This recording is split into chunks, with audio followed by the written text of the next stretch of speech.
São 6h43, esse espaço a gente sempre abre para aprofundar algum tema importante aqui pro Brasil, seja com uma grande reportagem, seja com uma entrevista. E hoje a gente recebe o deputado federal do PT de Minas Gerais, Reginaldo Lopes, o deputado que é o coordenador do grupo de trabalho da reforma tributária na Câmara. Deputado, bom dia, obrigado por estar aqui com a gente. Bom dia, Mauro, bom dia a todos os ouvintes da Rádio Novo Brasil, muito obrigado pelo convite. Deputado, o grupo de trabalho começou, de fato, suas atividades nesta semana. O plano de trabalho já está definido? Sim, Mauro, nós organizamos um roteiro, um cronograma dentro do prazo estabelecido para 90 dias.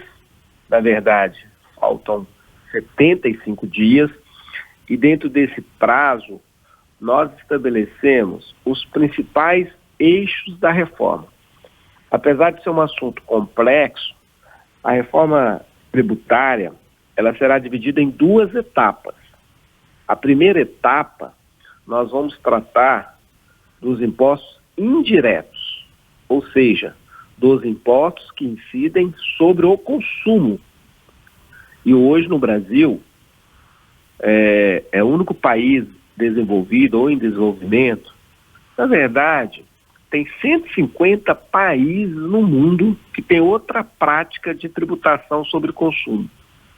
Eles unificaram todos esses impostos em um único imposto de valor agregado, ou seja, ao invés de ter a complexidade que é o sistema brasileiro, que tem cobrança em várias etapas da produção do bem ou do serviço, em 150 países cobra um valor final do bem ou do serviço. E vai devolvendo aquelas etapas já pagas, ou seja, evita a cobrança em cascata ou acumulatividade. No Brasil não, são praticamente 9 tributos que incidem sobre o consumo. Vários tributos federais, o tributo do ICMS, que tem 27 legislações, 40 e tantos alíquotas diferentes, e mais o tributo municipal. A ideia é você ter um imposto único, ou seja, faz a reforma e cria um único imposto que nós estamos chamando de IVA, Imposto sobre Valor Agregado. Então, o nosso plano de trabalho definiu que o ponto de partida são as duas PECs que estão tramitando na Câmara dos Deputados e no Senado. Ou seja, a PEC 45 do deputado Baleia Rossi e a PEC 110 do senador Davi Alcolumbre. A partir das duas PEC nós vamos fazer abertura na semana que vem, no dia 7 no dia 8 de março, um seminário, e depois, durante 8 semanas, nós vamos fazer uma semana de debate em relação à reforma tributária, em relação aos temas. Por exemplo, a reforma tributária e o seu impacto federativo, ou seja, o que muda nas relações federativas entre município, Estado e a União. A reforma tributária e o seu impacto na economia digital. A reforma tributária e o seu impacto nos setores da economia, na indústria, no serviço, turismo, comércio.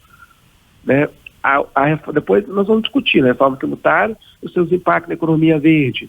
A reforma tributária e o seu impacto no sistema distributivo, por exemplo, como fazer o sistema ser mais distributivo. A reforma tributária e seu impacto na administração tributária.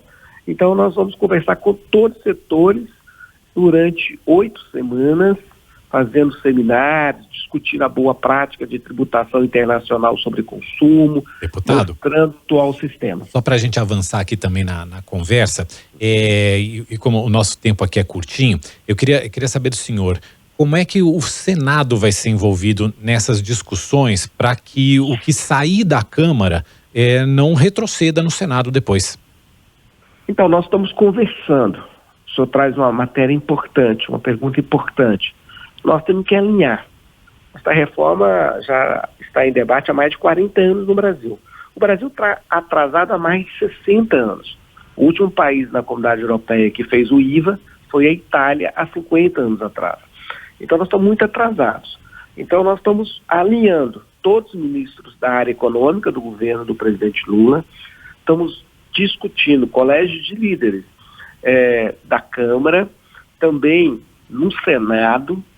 Nós vamos ter um diálogo, e estamos conversando muito com o senador Rodrigo Pacheco, ou seja, nós estamos alinhando para que possamos as duas casas, porque a matéria, ela é fruto do debate nas duas casas. O governo do presidente Lula não está enviando a emenda constitucional. E ele está apoiando. É uma matéria que já estava tramitando, né? Já está tramitando há muitos anos, né? Mas nos últimos 4 anos, nós debatemos, durante os 4 últimos anos, essas duas PECs. Então, em respeito a esse debate, o governo federal está apoiando e vai participar ativamente através do Ministério da Fazenda, do ministro Fernando Haddad, em todo o processo de negociação. Entende que a reforma é a mais importante legado que essa legislatura vai deixar para o país e também do próprio governo do presidente Lula, porque é uma mudança estruturante. Exato. Só essa reforma que vai resolver a sonegação. Você sabe, Mauro, nós temos um PIB de contencioso na justiça. São 6 trilhões na justiça. Porque nós não temos mais regra tributária, nós temos exceção tributária. Nosso modelo é de exceção. Então, a ideia é essa simplificação, essa transparência. O deputado, só uma dúvida. O senhor chegou a ter alguma conversa com o presidente do Senado nessa semana, Rodrigo Pacheco, para fazer esse alinhamento também com o Senado? Nós estamos conversando. Nós vamos ter uma reunião nos próximos dias para a gente conversar prazos, né? Eu conversei com várias lideranças do Senado, então nós vamos acertar esse alinhamento. Nós estamos alinhados em relação aos prazos e a metodologia de trabalho. Porque o ideal, Mauro, é que, de fato, para a gente simplificar esse sistema e aprovar, tem que ser no primeiro semestre. Eu acho que nós temos que vencer a primeira etapa da reforma tributária do imposto sobre consumo no primeiro semestre e no segundo semestre modernizar o sistema tributário sobre renda e patrimônio. Porque nós separamos, na primeira etapa, reforma do imposto sobre consumo. Na segunda etapa, reforma do imposto sobre renda e patrimônio. Era o que já vinha sendo trabalhado, né, no Congresso e depois acabou ficando interrompido. Deputado, um dos setores aí que já começaram a botar seus pontos e se sentir que pode ser prejudicado é o setor de serviços, porque diz que cobra uma alíquota muito menor do que a alíquota que estaria sendo planejada na reforma tributária. Como é que vai ser o diálogo com esse setor e com os demais, deputado? Então, hoje eu vou tomar um café daqui a pouco na Confederação Nacional do Comércio. Primeiro dizer que 60% desse setor, eles estão no super simples. Então, estão fora da alíquota única. É uma alíquota diferenciada, o super simples. 20% desse setor é fase intermediária de serviço. Então, vai acreditar crédito. Os outros 20% realmente aí tem um valor agregado final, que 25% é uma alíquota alta. O que nós vamos discutir? Sabe, Mauro? Esse colegiado é para buscar consenso, é para destravar os nós, é para buscar, a partir dos dissensos, as convergências. Então, nós estamos abertos para conversar. Eu fiquei muito feliz, na semana eu fui na frente parlamentar do agronegócio, eles estão com disposição para apoiar, defendem a reforma, lógico que tem algumas reivindicações. Né? Também tenho conversado com conselhos, os secretários de Fazenda dos estados, com o Cefaz, também tem ampla maioria favorável à reforma, né? Então, ou seja, tem uma disposição dos setores econômicos. Na verdade, todos os setores econômicos vão ganhar, porque a economia vai crescer. O último país a fazer agora, que foi a Índia, há 3, 4 anos atrás, ela cresceu 15%.